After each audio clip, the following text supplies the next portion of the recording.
Specific rulings in exceptional or extenuating cases always fall within the generality or holistic nature of the deen. This is another problem within the Muslims throughout history, where people quoted texts without the structure of practical life. When Allah SWT gives a text, when Muhammad SAW gives a text, does he give the text from A to Z without the whole structure of life and the creation?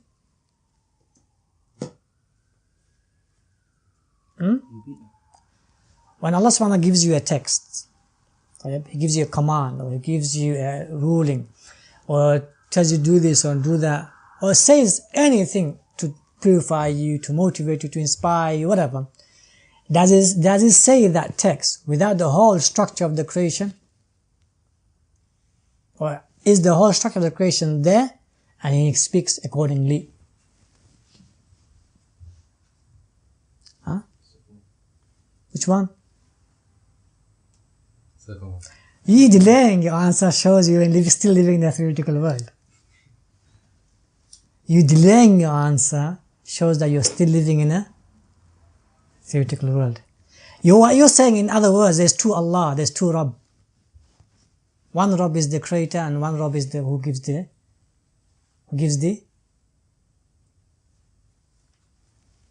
what? Revelation. There's two. What you're trying to say is there's two Allah. There's one who creates, and there's another one who gives what? Revelation. The one who gives the revelation gives revelation from A to Z. Gives revelation from A to Z. According to the what? Creation. A created the creation, and then B gives the revelation according to what A created from A to Z. That's what you're trying to say. Is that batil or not batil? Is that batil or not batil? That's batil. That's not batil, that's abatil. Yeah? It's abatil. So the one who created already has given you what? Has given you what? Structure, information already. So He will not repeat His information again. He will only give you what you cannot know or will not know or do not have with that revelation or in that revelation. Is that clear? Write that down. He will only give you what you do not know, or what you cannot know, or what you will not know.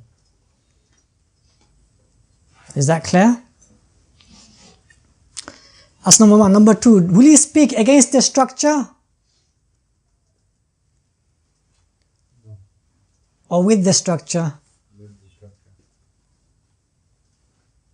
Will He speak against the structure or with the structure? Brothers? With the structure. Why? Who created the structure in the first place? Huh? Who created the structure in the first place? Allah Jalla wa'ala. So when He speaks, He'll speak according to the structure He already created. Right? Yes or no? So, for example, He will not say to you, pray while your 2 feet is standing in the air. Will He say that to you? Why not? Huh? It's against the structure. So when He says to stand up and pray, what is He saying? Stand up on your 2 feet on the ground and pray. Or stand up wherever you can and pray, but with your 2 feet. Is that clear? The next point is very important. When He gives the text, first obviously He gives all the 3 points I made, what you don't have, what you cannot know, what you will not know. And the second point is He gives you according to what? The structure that already exists. The other point is that when He gives that information to you, when He gives that text to you, a verse to you, that verse in of itself has a message that the previous message does not have and the next message will not have. The message He gives to you, that message in of itself did not have, in this previous message, that message was not there. In the next message, that is not also there. There's something a bit more extra than the first and the second that's coming. The message in itself that it gives has a real, tangible, or real reality meaning, beneficial meaning, true meaning. Why is that important? Why is that important? Because some people, they take the text and then in order for them to understand that text, they look for another text, and this becomes their primary belief and mindset.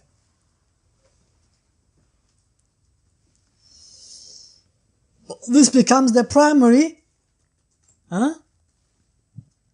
belief and mindset, that in order for me to understand this text, I have to what? Go where?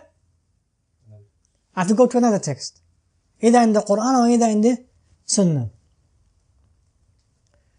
That mindset and that belief, either of itself is wrong. Because you need to take that text, when Allah gives you that text falls within the structure. And by that text in itself falls within the structure, it gives you meaning, it gives a correct meaning. You don't have to go to another text to understand this. If you don't, then you are not understanding according to the level Allah gave that to. Is that clear?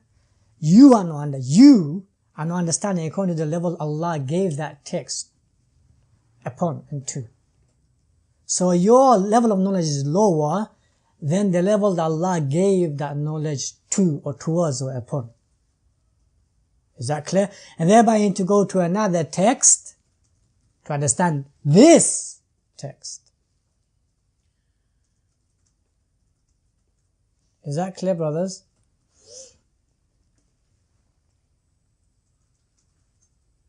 But the one who's going according to the structure, according to the text of Allah subhanahu wa ta'ala, then as soon as he gets that text, he just puts it within the structure. Khalas, finish. He understands it. Doesn't need to go to another text for understanding, for the literal understanding. He doesn't have to go to another to understand why Allah gave that text in the first place. Because why Allah gave that text in the first place, He gave it because you are in need of that text. So He placed it within the structure, but you are not at that level to understand it. Is that clear, brothers? Why is that so important mindset? Because you find Tullab, they always quote a text and then someone else refutes them and then they try to find another text. Yesterday I had a dialogue with someone, that's not you by the way, it's another group of people I had a dialogue with. Yesterday I had 3 different classes. So there's a group of people I had a dialogue with. In that dialogue, I gave them a text, and from that text I gave the explanation. They tried to move me from that dialogue within other texts. I said, no, first destroy my text. Destroy the text I'm giving you, because that text is the asl. Destroy that text first. Destroy the platform I'm upon. If you can destroy that, I'll go to your platform. Then we can dialogue with the text you're bringing. First, destroy my platform, because that platform, me and you agree that this is the platform. So destroy that one first. If you can destroy that one, I'll come to you. They tried their best to move me from my platform. For 2 hours they dialogued with me. They couldn't. I stuck to my platform. I said, move me from my platform. If you can destroy my platform, khalas. I'll surrender, then I'll go to your platform, then I'll dialogue on your platform. First, you've agreed on my platform. You agreed this hadith is sahih. And this ijma' took place on the fundamental basic understanding of that text. Now, destroy that. They couldn't. And then they had to admit at the end that the principle they were using was wrong. Why, my brothers? Why they had to admit at the end that the principle they were using was wrong? It's because of what I just said now. When Allah gives you a text, He's given you within the structure. That text can't be misunderstood. That text, you have to understand it. You don't need, for you to understand that text, you don't need to go to other texts. In that text, there's understanding, affirm it. If you cannot, then you're not at that level where Allah subhanahu wa ta'ala is talking to the people of that level. You're not at that level. A lot of tullab, this is what they do. They always give in and they go to other texts. I'm not saying that's wrong, but that shouldn't be our primary mindset.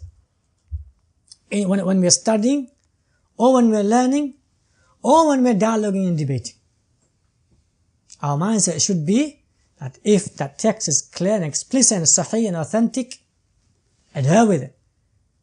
And tell them to